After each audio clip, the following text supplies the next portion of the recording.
สบายดียามเศร้าพี่น้องเลยพอกันยามเศร้าอีกแล้วเขาเจ้ามันกระซุกพ่อเกี่ยวบนไรไฟกระล่อแต่ว่าคนไปซุกเบิดทงเขาเจ้ากระแทกนี่นะป๊อดวงเขาก็จะตะสะออนมีแต่วงใหญ่ๆ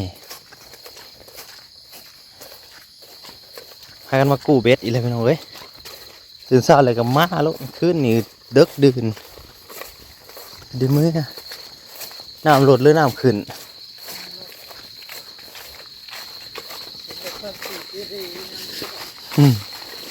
เป็นได้ได้เลยใส่หมอยเลยบ่เป็นจังสี่ล่ะใส่หมอยเลยโอ้ยคันสีก็ดูเกเรตัวแรกเพื่อนน้องแรกอยู่เบ็ด3 หลังกันแต่ตัวหนึ่งล่ะตัวหนึ่งของยาเกือบหลุด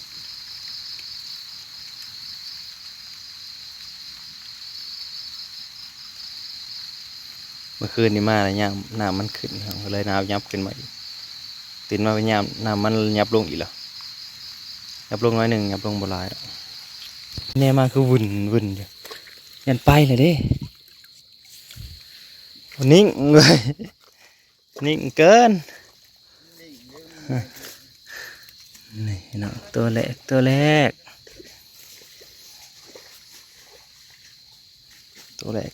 อ่ะแหกมาน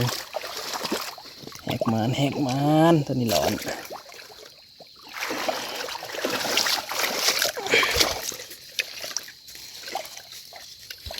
ตัวแรกนี่ห้องเปิดเรียบร้อยเพื่อ2 หลังพี่น้องมาหน้าดีนี่มาปอนขึ้นมาเทิงไปหลังมาลูกตัวนี้ของหยานี่คือปลายังดุกใหญ่ตัวนี้ก็ดุกใหญ่เติบของหยาตัวนี้ดุกมาเลยโอ้ยจ้า2 ตัวมันเห็ดเรียนกัน2 ตัวเลยมันเห็ดยกให้เบิ้งดู2 หลังนะมาเป็นครูโอ้ยนั่นขนาดเรียนกันเลยเจ้าแค่แนวคีมมาสบายน้อยหนึ่งร่างกุมกันอยู่นี่แล้ว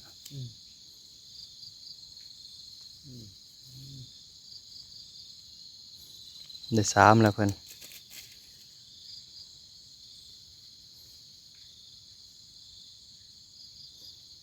2 หลังเรียนโหดเกินหัวที่3 หลังเรียนไปหาดน้ำอีกเนาะก็สิคักอยู่ดอกสุดยอดแล้ว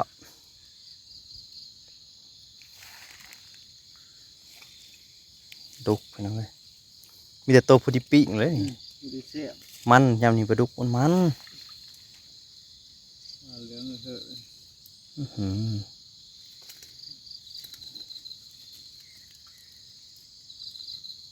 อย่าตกโอ้ยหักสั่น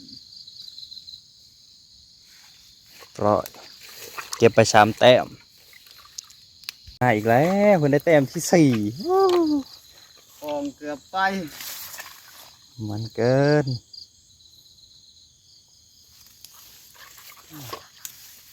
จะโพสซับตลอดคิมมาตรฐาน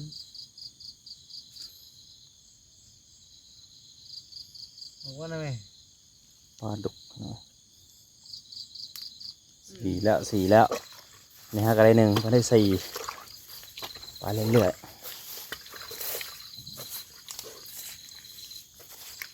ปลาดุกใหญ่ไปแล้วนี่ก็บุ่มเลยปลาจักยวบแล้วปลาจักอยู่นึงลุยแถวป่ามันแบบว่า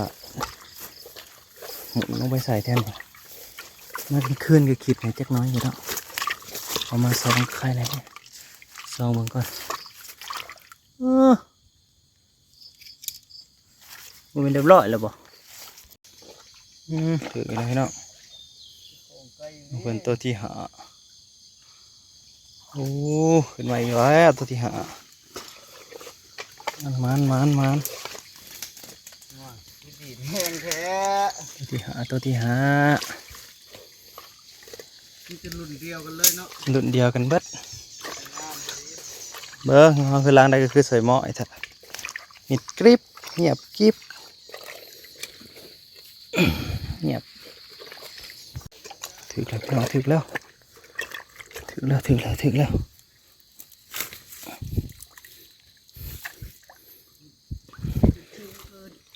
ถึกแล้วถึกแล้วตีตามมาตามขึ้นมาถึกบ่เอามาผิดเลยเด้อ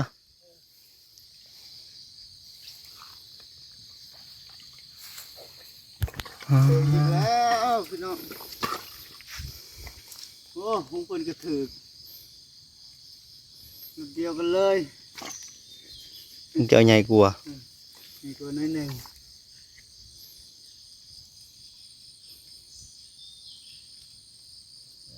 หลีกนี่ เก็บไปพี่น้องเอ้ยสาวๆได้จาก3-4 หาโตก็ยังดีอยู่เพิ่นได้6ก็ได้เพิ่นจะได้โล่ได้นี่ได้โล่ได้นี่ ตัวใส่งามเนาะ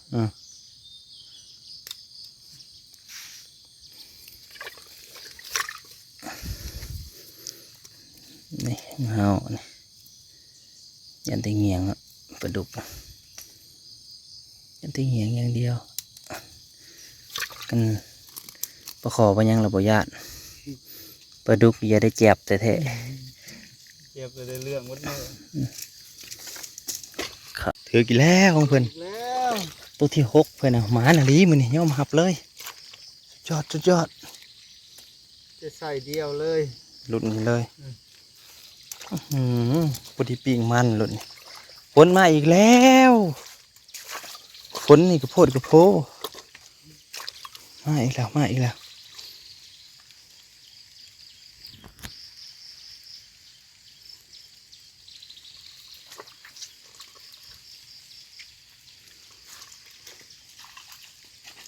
เบิ่งน้ำเพิ่นกับพี่น้องเพิ่นเอาปลาถือแนว ปลาพื้น โอ้วุดเลยเอามาปลาดุก ลูกใหญ่ รุ่นกลางที่เก่า ใหม่ละ น้ำต้มน้ำเลย มา ปักลงนี่เรียบร้อยนางเบิง ปลาเท่าอีหลังเฮ้อ เสียงดีดอยู่ตับ โอ้ไปหาเก็บแต้มหมดทั้งน่ะเป็นแนวใดทั้งน่ะ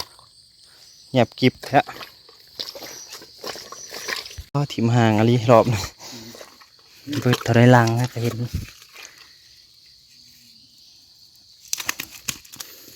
ปลาดุกแค่นี้บ่เคยได้นะฮะก็ได้มื้อนี้แหละ ๆแต่บ่ได้ถึงซื้อก่อน นี่ฮักขังได้ยังไงขังนี่วะปลาดุกร้อยขั้นบกคอกับบกหายอลีนี่เลยจนว่าสิเอาอันจักมาดูดจังได้เพาะสั้นกับบเพาะซะ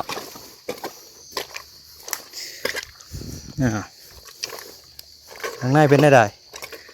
ถือกบ่โอ้ยถือกปลายังไปเข่ง วูดอยู่เนาะ ขอเอาจังได้ ใหญ่กว่านี้ได้หลายโอ้ยมันเห็ดขาวน้อย ถือคือกันคือติ้งเหรอ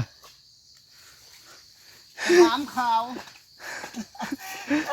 ก็จะมาปิดถ่ายด้วยสลามขาว สองเด็กอันนี้ก็สลามขาวคือกันอ้าวขึ้นมาสลามขาวนะ ปิดถ่ายด้วยสลามขาว โมเมนต์รุ่นเดียวกันหรอได้น่ะ มาเป็นคู่ รุ่นเดียวกันเลยเรียบร้อยสลามขาวคิดเบ็ดนะสามนิ้วเนาะมันถือเนาะ ทำนี่แล้วถึงเบ็ด คิดเบ็ดเนี่ยเป็นตาถืออยู่สมมติคิดวันนี้ก็จะกินอยู่วะเนาะ กิน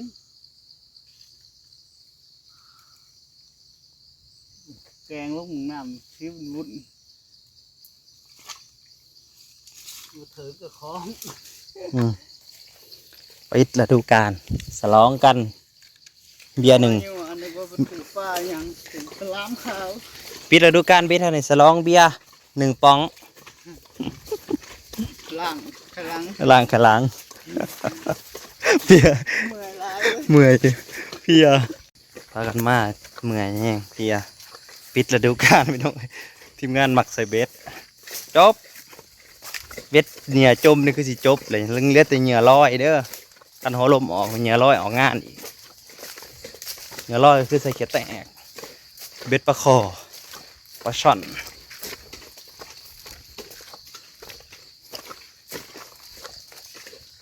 ได้อยู่4 โตครับพี่น้องได้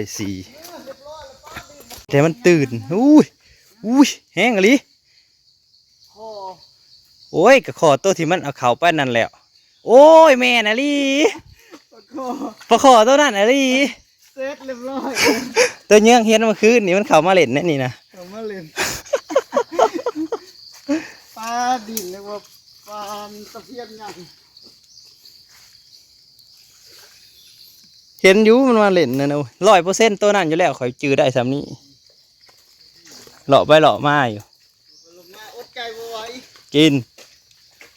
อื้อ กูสิซัวยังบ่วะ หล้างนี่คือสีกระแด ปลาตัวปลาตะเพียนใหญ่จริง ปิดฤดูกาลแบบสิ่งเงียบให้บ่นะเลาะจนแปนปวดโผล่ไปจนจ่อยจนผอม นี่เลยก็12 โมงไม่ได้นอน ไปจนน้ำหนักลดเขาก็นะจนแบบว่าพุ่งจนหยุบเลย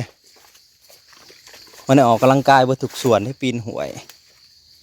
เบิด เบากระตนกระโตอัน โอ้เว้ย หลังเกือบพี่น้องเลยจะปิดฤดูกาลเอาเบิ่งก่อน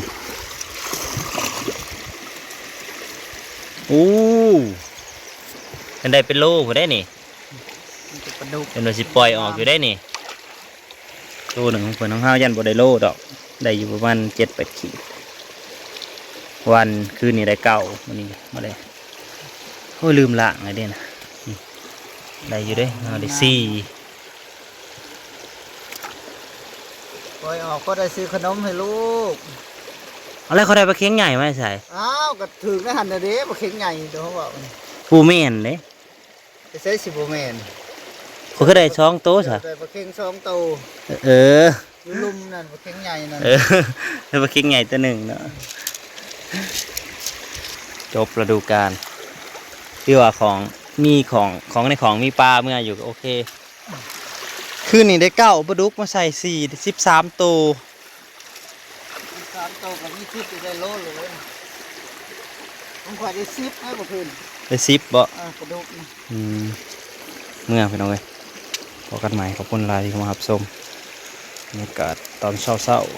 ๆคันแดดก็จะไปใส่เบ็ดกบพอแล้วบ่เนี่ยกบคือจะมีแต่ตัวใหญ่ๆรอบนี่ต่ำ ทางไปเพิ่นเลย ว้าวพอจะตั้งเป๋าใหญ่ๆเนาะ ได้บหลาย พอได้กินอยู่พอมาทำค่ะเออเจ้าใจว่าไปแล้วผม อ่ะน้องแน่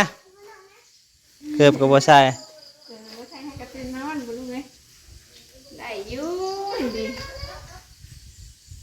เป็นโส4 โส5 โสเงินได้ไรจะมีคนขึ้นจะได้ยัง ได้9 ตัวปลาดุก มันขึ้นอยู่ไหน อ้าวใหญ่ได้10 ตัวปลาดุก คือมีการเจ้าตอนเช้านี่แค่แล้ว ต้นเสาเราได้อยู่3เราชนะเราได้7ก็ได้4เราได้ มันใช้ตัวก้อนเนาะแต่นั่นเลยใช้ตัวสายก็เป็นสายเนาะเดี๋ยวมาเบิ้งจับมาเหียงเอาไปโอ้ไปสิจูนไปต้นไม้ ไอ้ต้นไม้อีกมักอยู่ธรรมชาติมันกระเบื่ออันนั้นเฮ้ยเอากุ้งไปเสียบย่างกุ้งเพื่อย่างกุ้งน่ะดังที่สุด เอาไปไหวได้อลูก มันเอา ฝนก็ยังนั่นอยู่พี่น้องฝนมาอีกแล้ว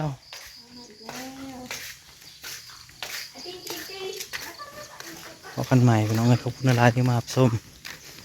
ดอกดาวเรืองกับล่มเบิดล่มเบิดเลยมันงามเกินล่มเบิดเอ็นไปเบิด